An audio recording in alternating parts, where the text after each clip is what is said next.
కోట్ల కోట్ల లాస్ అండి ప్రభుత్వాలు కూడా నడవడానికి. ఇప్పుడు మీరు అన్నట్టుగా ఎకానమీ ఎంత దారుణంగా ఉంది. ఇది తప్పు బాధ్యత. సార్, 2 రాష్ట్ర ప్రభుత్వాలు కూడా ఉద్యోగులకి పెన్షనర్లకి కూడా జీతాలు సగం ఇస్తున్నాయి, వాయిదాలు ఇస్తున్నారంటే ఎకానమీ దెబ్బతింది. ఇప్పుడు నాకు చాలా మంది మెసేజ్లు పెడుతున్నారు, ప్రభుత్వమే కొద్ది రోజులు పని చేయకపోతే ఇంత నష్టపోయి జీతాలు ఇవ్వలేను, సగమే ఇస్తానంటోంది. ఇప్పుడు హైదరాబాద్లో ఉన్నటువంటి హోటళ్ళు, రెస్టారెంట్లు, హాస్టల్స్, వీళ్ళందరూ కూడా భవన యజమానులు నెలకు 2.5 లక్షలు 3 లక్షలు అద్దె ఇవ్వాలి, మేమేమో చెల్లించలేని పరిస్థితి. సో మేము వాళ్ళకి ఫుడ్ పెట్టలేకపోతే ఏమో వాళ్ళు వెళ్ళిపోయి ఇబ్బంది పడ్డారు. కొంతమంది ఉన్నారు, వాళ్ళకి మేము పెడుతున్నాం, కానీ మా పరిస్థితి ఏంటి, మేము జీతాలు ఎంత ఇవ్వాలి?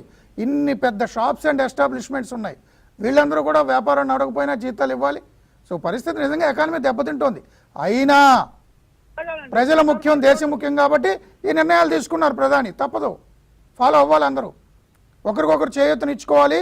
అదేవిధంగా మీరు చెప్పినట్టుగా విదేశాల నుంచి వెళ్ళొచ్చిన వాళ్ళు, ఢిల్లీ నిజాముద్దీన్ ప్రార్థనలకు వెళ్ళొచ్చిన వాళ్ళు ఖచ్చితంగా స్వచ్ఛందంగా వాళ్ళంతటి వాళ్ళు ముందుకు రావాలి. నాకున్న సమాచారం ప్రకారం నిజాముద్దీన్ ప్రాంతంలో ఉన్నటువంటి మొబైల్ సెల్ ఫోన్ టవర్స్ అన్నీ డంప్ చేసి, ఆ టవర్స్ ద్వారా అక్కడి నుంచి అన్ని రోజుల పాటు ఏ మొబైల్స్ పనిచేసే వాళ్ళ నెంబర్లు ట్రేస్ అవుట్ చేసి, వాళ్ళు ఎవరెవరికి కాల్స్ చేశారో తెలుసుకుని మొత్తం కేంద్ర ప్రభుత్వ హోంశాఖ జల్లెడ పట్టింది. ప్రతి ఒక్కరికి అడ్రస్లు ఇచ్చింది. ఆయా రాష్ట్ర ప్రభుత్వాల దగ్గర మీ డీటెయిల్స్ ఉన్నాయి.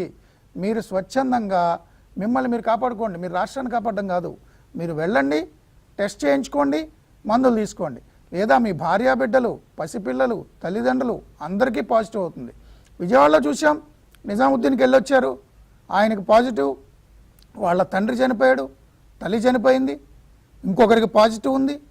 సో చాలా ప్రమాదం. మిమ్మల్ని మీరు కోల్పోతారు, మీ కుటుంబాన్ని కోల్పోతారు.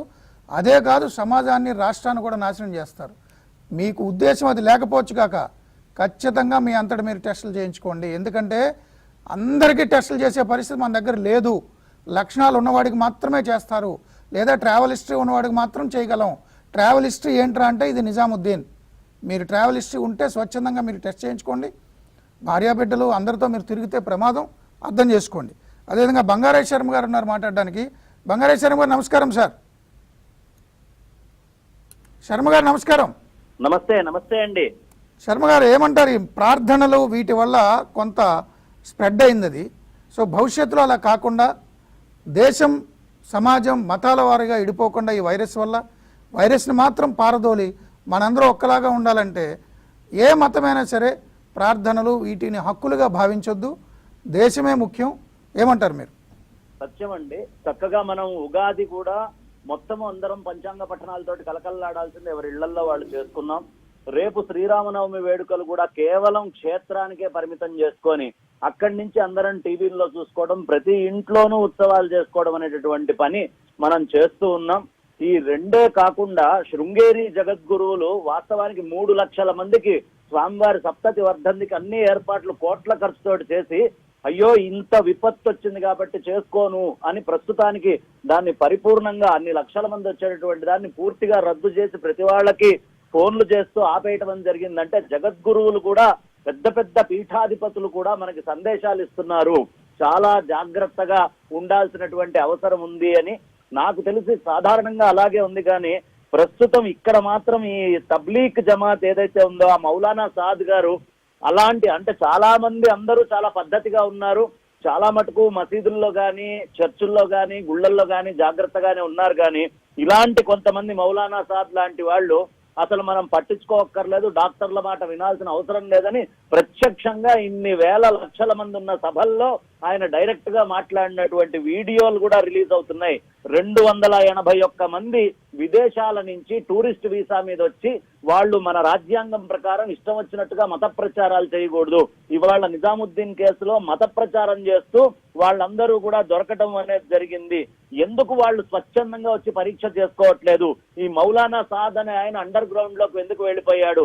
స్వతసిద్ధంగా వచ్చి చేయించుకోవాలి కదా. మనకి డోవల్ గారు అంతటి పెద్ద మనిషి వెళ్ళి అక్కడ కూర్చొని ఆయనతోటి మాటలు జరిపిన తర్వాత ఆయన అండర్ గ్రౌండ్ లోకి వెళ్ళిపోవడం ఎంత ప్రాధాన్యత గవర్నమెంట్ ఆయనకి ఇస్తోంది అది అర్థం చేసుకోకుండా ఆయన దాక్కుంటే మిగతా అందరికీ సందేశం ఇస్తున్నట్టే కదా. ఇవాళ అందులో ఉన్న మీరందరూ కూడా దాక్కోండి అని కాదు, స్వతసిద్ధంగా ముందు ఆయన బయటికి వచ్చి టెస్ట్ చేయించుకొని నేను చేయించుకున్నాను, ఈ కార్యక్రమంలో పాల్గొన్న అందరూ కూడా టెస్ట్ చేయించుకోవాలి అన్నప్పుడు ఇంటెన్షన్స్ మీద ఒక ధైర్యం వస్తుంది. అలాంటి పొరపాట్లు ఎప్పుడూ చెయ్యకూడదు. ఇవాళ సనాతన వైదిక ధర్మం మాత్రం సుస్పష్టంగా చెప్తుంది, ఎప్పుడు లోకా సమస్త సుఖినో భవంతు అని చెప్తుంది. ఎవ్వరూ కూడా నాకు తెలిసి వీటిని ఉల్లంఘించద్దు. రేపు శ్రీరామనవమి కూడా ఇష్టం వచ్చినట్టుగా బయట వేదికల్లో ఎక్కడ పడితే అక్కడ పెట్టుకొని నాకు తెలిసి ఇప్పటికి దాదాపు చెయ్యరు. అలా చేసే ప్రయత్నం ఎవరైనా ఉన్నా ఆపేసుకొని ఎవరి మానాన వాళ్ళు ప్రతి ఇంట్లో శ్రీరామనవమిని నిస్సంకోచంగా చేసుకోవడం అనేది చాలా అవసరమైనటువంటి పరిస్థితి. ఇంత నిజంగా ఇలాంటి క్లిష్టమైనటువంటి పరిస్థితుల్లో ఈ చర్యలు ఎవరైనా ఒక్క మౌలానా గాని ఒక్కళ్ళు గాని ఎవరైనా చేస్తే మతాల మధ్యలో ఘర్షణ వచ్చేంత పెద్దదవుతుంది.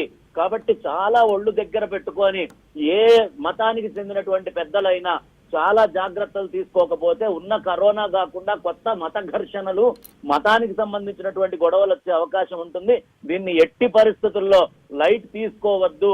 ఎవ్వరు అక్కడికి వెళ్ళారో వాళ్ళందరూ కూడా స్వతసిద్ధంగా దొంగల్లాగా ఎక్కడో దాక్కోకుండా ధైర్యంగా వచ్చి వాళ్ళు టెస్ట్ చేయించుకొని ఈ భారతదేశ రాజ్యాంగాన్ని గౌరవించాల్సినటువంటి అవసరం ఉంది. Thank you.